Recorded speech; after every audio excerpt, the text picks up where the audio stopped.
Good evening, everyone. I'm Lissy Bastian. Thanks for staying with us. The Bahamas Hotel Catering and Allied Workers Union may be gearing up for industrial action soon. Union President Darren Wood says this stems from a ruling handed down in the Supreme Court last week concerning a matter related to Ocean Club. In that ruling, according to Mr. Woods, the judge pretty much announced that because of an absence of a contract, the union has no voice, which Mr. Woods says the union disagrees with. And our attorneys will do what is necessary to deal with that particular issue, but he also said that in the absence of a contract, the employer, but he didn't say the employer, he says actually a free-for-all. And we took that to mean that the employer could do what he has to do or what he feels like he could do, and the members would have to do what they have to do in order to bring some resolution to some of the things that we've been having or facing. Now, Mr. Woods also contends that as they negotiated one thing, the union found that changes were made to various properties and hotels where the Bahamas Hotel Employees Association and or BHCAWU has its members, and union members have been less disenfranchised. And so we now believe that we need to do what is necessary, because he said that there's been no contract in place for 16 years. Discounting the last contract that we had, even though it wasn't registered, the party is pretty much lived up to the terms and conditions that were in there. And the common thread that we see connecting everyone is that the association is either involved and or the attorney.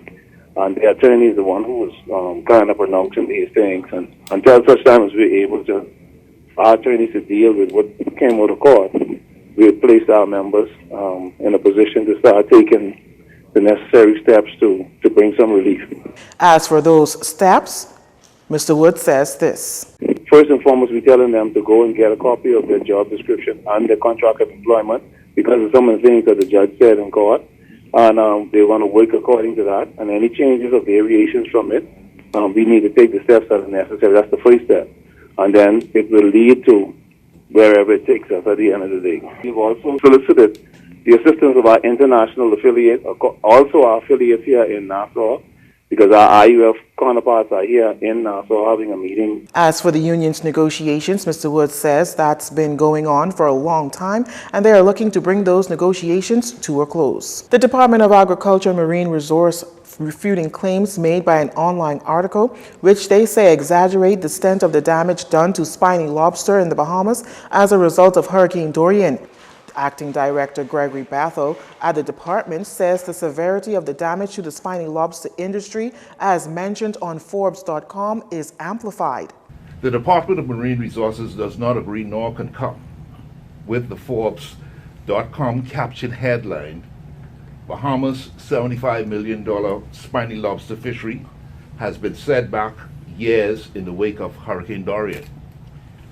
The article was written by Daphne Ewing Chow, an environmental writer with a focus on food and agriculture, and was published on their site on October 31st this year. While the fishery sectors in both Abaco and Grand Bahama have been adversely impacted, it has not been to the extent of the huge loss of the spiny lobster fishery, as implied by the article. Please note, the major islands of New Providence, Eleuthera, inclusive of Spanish Wells, Long Island, Andros, and the remaining southeastern islands, where commercial fishing is prevalent, remains untouched. In fact, the majority of fishing for spiny lobster takes place on the Great Bahama Bank, which is well out of the impacted zone and remains fertile grounds for our fish. He further stated that damage assessment of the Little Bahama Bank continues post-Hurricane Dorian. While we suspect that the marine habitats may have been adversely impacted, damage assessments continue, and therefore the article's conclusion that the long-term sustainability of the sector.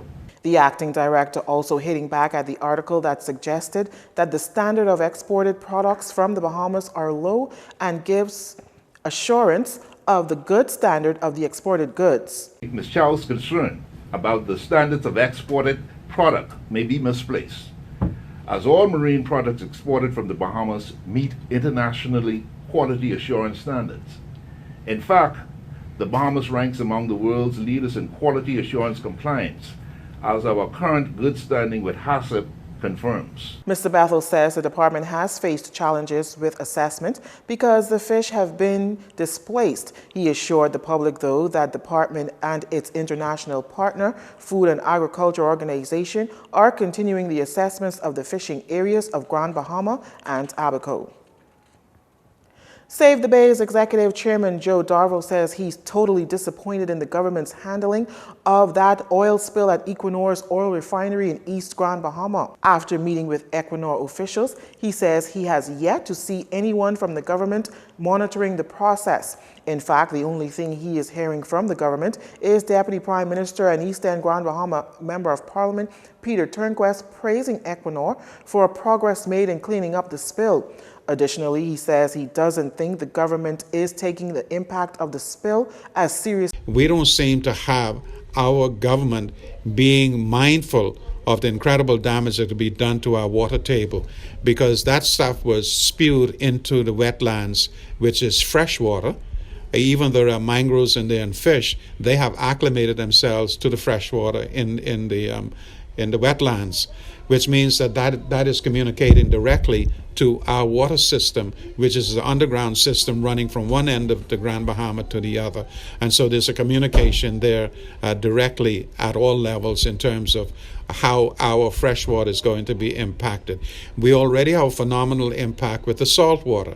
It's going to be a long time yet before our water is back to a normal state to be for drinking because of the amount of salinity in it. According to Darville, the government should be giving weekly updates. However, the Prime Minister, he says, has yet to say anything on the matter. The government at this point, he says, should be gearing up to take legal action against Equinor. Anytime that you have a catastrophic oil spill like that, the government is obliged on behalf of the people to bring action against them in order to have some level of compensation monetarily in order to assist with the returning of the environment back to its original state.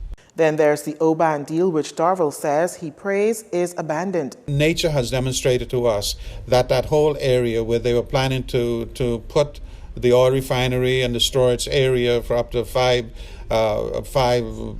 billion barrels a year or something to that effect, that whole area was up to 30 feet underwater.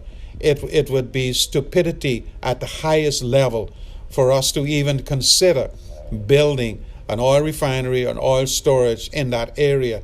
We are hoping that Equinor could eventually phase out its operation there in that area, which again was subjected to 25, 30 foot ocean surge. Attorney General Carl Bethel 2 weeks back said that the thought of taking legal action against Equinor would be premature. During the passage of Hurricane Dorian, the caps on the oil container at Equinor's oil facility in Grand Bahama blew off, causing some 55,000 barrels of oil to spill in the surrounding area.